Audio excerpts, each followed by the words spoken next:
وعلیکم السلام ورحمۃ اللہ وبرکاتہ۔ محترم بھائی، مسئلے کو سمجھنا چاہیے۔ جب عورت کی شادی ہوتی ہے تو یہ مسئلہ طلاق جو ہے اس میں اس طرح رکھا ہے کہ پہلے اگر آدمی طلاق دے تو اس کی عدت 3 حیض مقرر کی ہے شریعت میں۔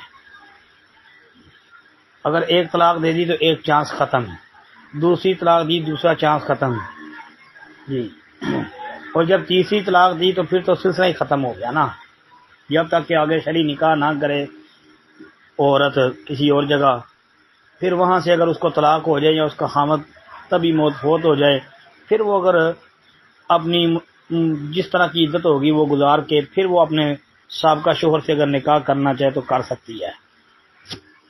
تو اس لیے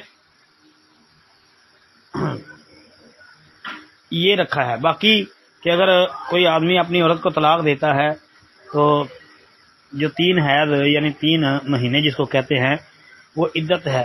عدت کے اندر اگر اس نے رجوع نہیں کیا، عدت گزر جانے کے بعد پھر نیا نکاح ہوگا۔ تو اب یہ تو نہیں نہ ہو سکتا کہ نیا نکاح ہوا تو پھر طلاق ایک سے سٹارٹ ہو جائے گی نئے سرے سے کہ جی اب پھر 3 ہی، اب 3 نہیں، ایک چانس اس کا گزر چکا ہے، ختم ہو گیا ایک چانس۔ ہمیں تو بھائی قرآن و سنت سے یہی سمجھ آئی ہے، آپ بھی مطالعہ کر لیں۔ اور اگر کوئی کہتا ہے کہ نئے سرے سے نکاح کیا ہے تو اب وہ پہلے والی جو ہے شاید وہ سمجھتے ہیں کہ کل عدم ہو گئی ہے، اب دوبارہ جو ہے وہ 3 طلاقیں جو ہے پھر نئے سرے سے سٹارٹ ہوں گی۔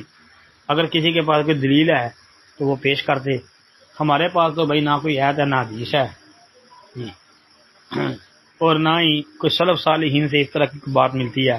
ہمیں تو قرآن و سنت اور طلاق وغیرہ کے مسائل سے پڑھنے سے سمجھنے سے یہی بات سمجھ آئی ہے کہ ایک چانس گزر چکا ہے، اب نیا نکاح کر لیا، اگر وہ پھر طلاق دے گا تو اس کی 2 طلاقیں ہو چکی ہیں، دوسری طلاق کے بعد پھر وہ عدت کے اندر رجوع اور عدت گزرنے کے بعد نیا نکاح جی، وہ جس طرح بھی کرے گا، پھر جب تیسری طلاق دے گا تو پھر سلسلہ ختم ہو جائے گا۔